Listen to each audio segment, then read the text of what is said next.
We are operating at the direction of the party in control of this body on autopilot.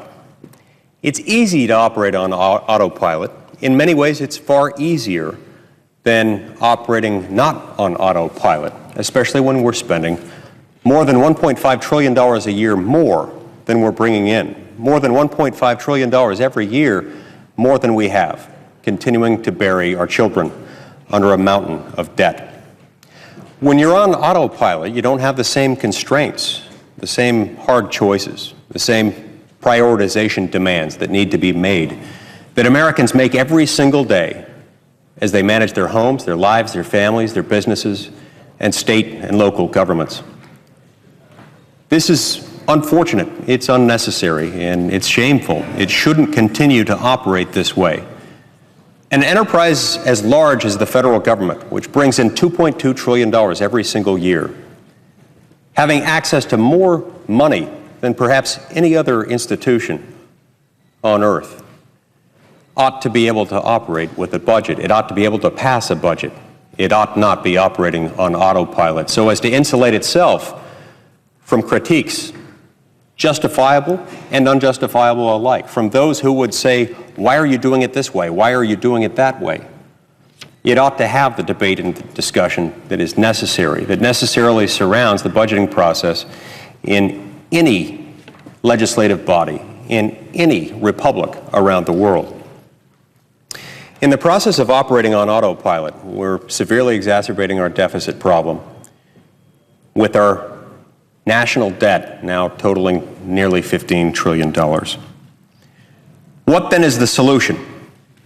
I believe that the solution to our current problem, especially as we approach the debt limit, involves the cut, cap, and balance approach, including passage by both houses of Congress of the Cut, Cap, and Balance Act, one that would require, in addition to our making immediate short-term cuts and adopting statutory spending caps, designed to place us on a firm, smooth glide path toward a balanced budget, that we also pass a balanced budget amendment to the Constitution. All of these would be passed as conditions precedent to our raising the debt limit, which many of us are willing to do if necessary to get those measures passed. We're not willing to raise it without those measures first being passed, because we can't continue to perpetuate this problem, one in which we operate on autopilot while burning $1.5 trillion a year that we don't have. This is crowding out other priorities, it's crowding out other investment in our economy, it's killing jobs. And it's jobs that we need to be focused on, because that's what the American people are focused on. They're worried about their ability and the ability of their friends and family members, many of whom are unemployed, to provide for their children, to pay their rent, to buy their groceries. These are things that every American ought to be able to have access to and would have access to if only they had access to jobs. But at a time when we are spending at such a rate as we are, when we've borrowed to such a degree that we have, that our debt to GDP ratio is at about 95%, we're killing as many as 1 million jobs every single year in America as long as we remain in that danger zone. This simply cannot continue. Another thing that we face right now that's something that I find completely unacceptable is the fact that amidst all this debate and discussion that we've had in recent weeks about the debt limit, amidst the offer on the part of what are now most of the Republicans in the United States Senate to raise the debt limit under the circumstances that I've outlined, the President of the United States responded to those offers by threatening, promising perhaps, to cut Social Security benefits to current retirees if the debt limit is not immediately raised and raised only consistent with the conditions that he's demanding right now.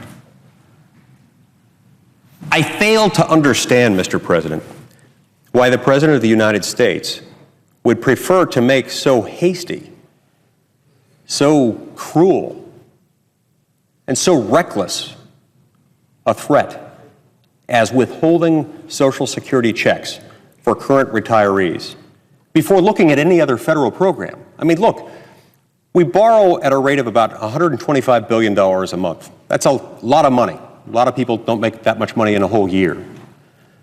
Now, as we're borrowing at that rate, we have to take into account the fact that Social Security benefits cost the U.S. Treasury about $50 billion a month. That's 50 out of the $125 billion each month that we borrow, assuming that that's the portion of it that's borrowed. Meanwhile, we're bringing in about $200 billion a month in tax revenue. So there's more than enough tax revenue there to cover not only Social Security benefits, but also interest on debt and a number of other things as well. That begs the question, why are Social Security beneficiaries the first to be threatened? Why is it their checks that the president is threatening to withhold first? There is no explanation to this that he's offered, and I hereby demand one.